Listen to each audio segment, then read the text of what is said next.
Olá, Orientando o Direito está no ar. E hoje nós temos o privilégio de receber aqui nos estúdios do Canal 20 a doutora Denise Moreira Prates, que é professora de Direito Civil e Direito do Trabalho, advogada militante, em especial em áreas relacionadas a LER e DORT, que é o assunto que falaremos hoje.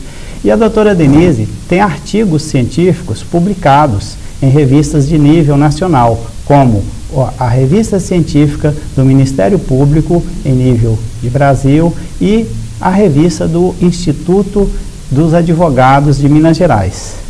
A doutora Denise vai nos falar sobre LER e DORT. Eu gostaria, doutora Denise, que você nos dissesse, para o início da nossa conversa, do conceito histórico de LER e DORT. Perfeitamente, doutor. A LER e a DORT, ao contrário do que todo mundo pensa, ou a maioria das pessoas pensa, ela não é uma doença atual.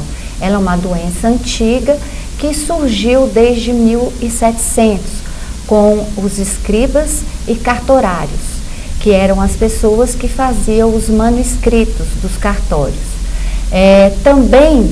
Posteriormente, houve as tecelãs e mais para frente um pouco também as lavadeiras, depois os datilógrafos na década de 70 e já na década de 80 a introdução da informática, onde também intensificou-se o problema da LER e DORT, que também acontece até hoje. Doutora Denise, LER é mais simples, lesão por esforço repetitivo. DORT, eu sei que é um nome técnico, seria melhor então você conceituar para nós, dizer o que significam LER e DORT e dizer para nós, se possível, a diferença clássica ou básica entre uma LER, uma lesão por esforço repetitivo, e um distúrbio ortomolecular. A LER é a lesão de esforço repetitivo. E o DORT é o distúrbio osteomuscular relacionado ao trabalho. Essas duas doenças, elas são doenças do trabalho.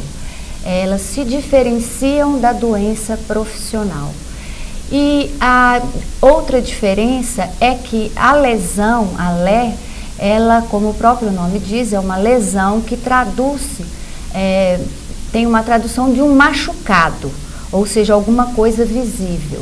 Já o distúrbio, ele não traz essa conotação de machucado, e sim de um mau funcionamento. Você poderia nos dizer então a diferença que existe entre doença profissional e doença do trabalho? Perfeitamente. A doença profissional, ela é uma doença que decorre propriamente da profissão. Por exemplo, um trabalhador que milita com pó de sílica, ele vai desenvolver uma doença chamada silicose. A mesma coisa quem trabalha, por exemplo, com pó de amianto, que pode desenvolver uma doença chamada asbestose. Já a doença do trabalho é uma doença que desenvolve do ambiente do trabalho e da maneira como ela exerce esse trabalho, ou seja, como é feita a sua atividade, como ela desenvolve a sua atividade laboral no dia a dia. Isso vem decorrência também das NRs, né, das normas regulamentadoras, de ergonometria, do próprio ambiente saudável do trabalho e etc.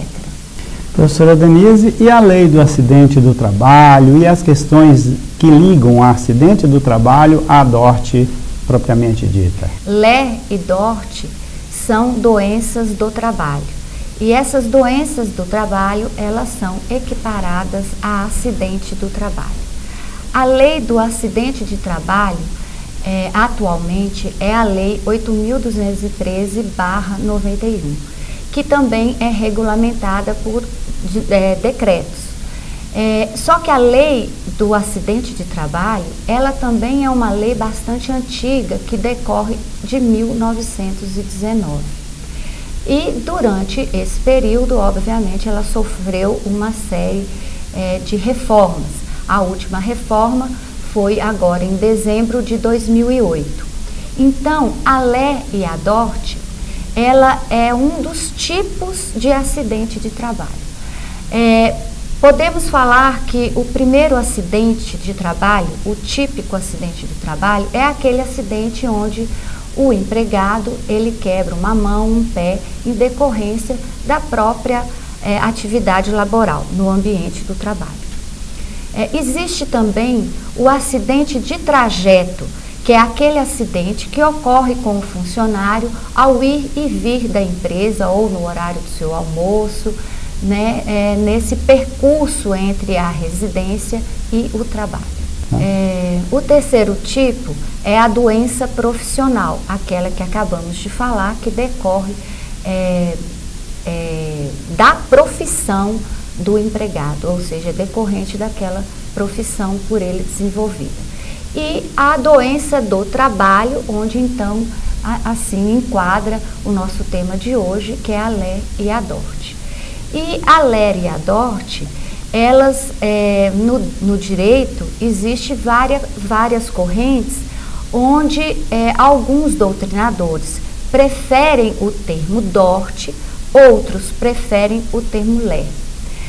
Alguns ainda preferem utilizá-las das duas formas, porque por causa daquele motivo que acabamos de falar, em termos da lesão que causa um machucado, uma coisa aparente, e do DORT, que não tem uma lesão, e sim um mau funcionamento dos nervos e músculos.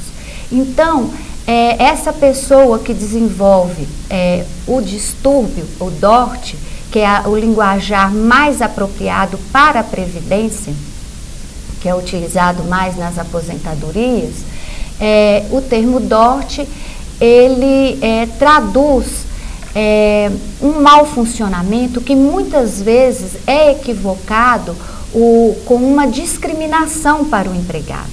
Ou seja, o empregado, ele é visto como um empregado descuidadoso, preguiçoso, porque a LE e o DORT, ela causa um mau funcionamento dos músculos e as pessoas não conseguem apalpar, segurar com firmeza os objetos. Então, constantemente os objetos caem, a pessoa está sempre saindo de licença. Então, eu tive vários casos onde as minhas clientes tiveram que entrar com uma ação de dano moral porque elas eram discriminadas no ambiente de trabalho em decorrência exatamente desta má visão da doença, porque como ela não traz uma lesão, não traz um machucado, nem todo mundo percebe que a pessoa está doente. Então, traduz aquela falta de machucado, digamos assim, como um mau cuidado com os objetos. E como essa doença, ela ataca o sistema do pescoço, os ombros, né, os braços, a mão e até mesmo pés, porque eu tenho cliente que foi, normalmente é mais nas mãos, mas eu tenho cliente que foi acometida da doença também nos pés, causa essa discriminação no ambiente do trabalho, até mesmo em razão dos próprios colegas. Doutora Denise, e quais os cuidados que você tem como conselho para que os empregadores façam para que evite que os seus empregados tenham DORT e caso eles tenham DORT, quais os direitos que eles têm a pleitear, ainda que acionando a justiça? Os empresários, eles devem tomar o cuidado de seguir as normas regulamentadoras, a NR5, a NR7, né, e demais normas com relação ao meio ambiente do trabalho e não exigir uma produção muito forçada dos seus funcionários, porque um dos motivos que acarreta a LE e o DORT é esse excesso, essa cobrança de rapidez, né, de uma produção mais elevada no ambiente do trabalho. Além das repetições mesmo daquela própria atividade, né? Pessoas que trabalham com instrumentos, né? A força física também é um fator preponderante da doença que pode também ajudar o desenvolvimento da doença, né? A pessoa que trabalha com muito peso, né? O ambiente de trabalho saudável, né? Um ambiente que não tenha muito estresse, que não tenha muita cobrança, tudo isso são fatores, né? Além da questão ergonômica, uma cadeira adequada, uma mesa adequada, na altura adequada, né? Equipamentos, né, para informática que vão evitar o surgimento da doença. Doutora, e na informática, por exemplo, há pessoas que digitam muito e por causa disso desenvolve DORT nos dedos. E nesses casos, existe uma norma, uma orientação de sua parte para que as pessoas descansem após um determinado tempo? Quais as suas observações pela sua experiência na área? Perfeitamente, doutor. Realmente existe, a própria CLT já traz a previsão, né, do descanso a cada 1 hora, um descanso de 10 minutos. Muitas empresas também têm colocado exercícios manuais com aquelas bolinhas, massagens, né, terapêuticas nesse período desses 10 minutos, principalmente para os digitadores, que antigamente, como eu disse, na década de 70, os datilógrafos, e hoje as pessoas que trabalham com informática. Você acha também que algum exercício, como alongamento e outros, antes do trabalho, deveriam fazer parte da orientação da empresa para que os empregados fizessem antes do início das atividades?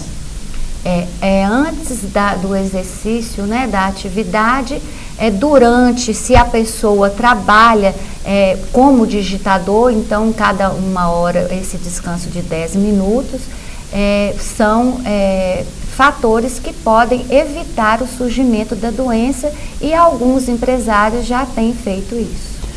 Doutora Denise, e esses casos de LER ou mais modernamente DORT, pode fazer com que as pessoas tenham direito, por exemplo, a uma aposentadoria, ainda que jovens, diríamos assim? A LER e DORT, como elas são consideradas acidente do trabalho, elas levam sim a uma aposentadoria. Pode ser uma aposentadoria direta, como pode passar por uma série de afastamentos que vai acabar desaguando de fato numa aposentadoria. O enquadramento correto dessa doença pela Previdência Social é de bastante importância, porque muitas vezes a Previdência ela enquadra a doença no código B31, quando deveria enquadrá-lo no B91. Por quê? Porque sendo a pessoa aposentada por acidente do trabalho, ela não vai ter perda salarial. Ao passo que, se ela for aposentada por uma doença comum, ela vai ter uma perda salarial. Muito bem. Orientando o Direito, teve o privilégio de conversar hoje com a doutora Denise Moreira Prates, que é professora e autora de diversas ações na Justiça do Trabalho, defendendo pessoas que foram vítimas de lesões por esforço repetitivo ou, mais modernamente, pelo distúrbio chamado DORT. Orientando o Direito agradece a doutora Denise Moreira Prates por esta entrevista e pede a você, telespectador, que nos espere amanhã nesse mesmo horário, porque, em querendo Deus, apresentaremos um novo programa.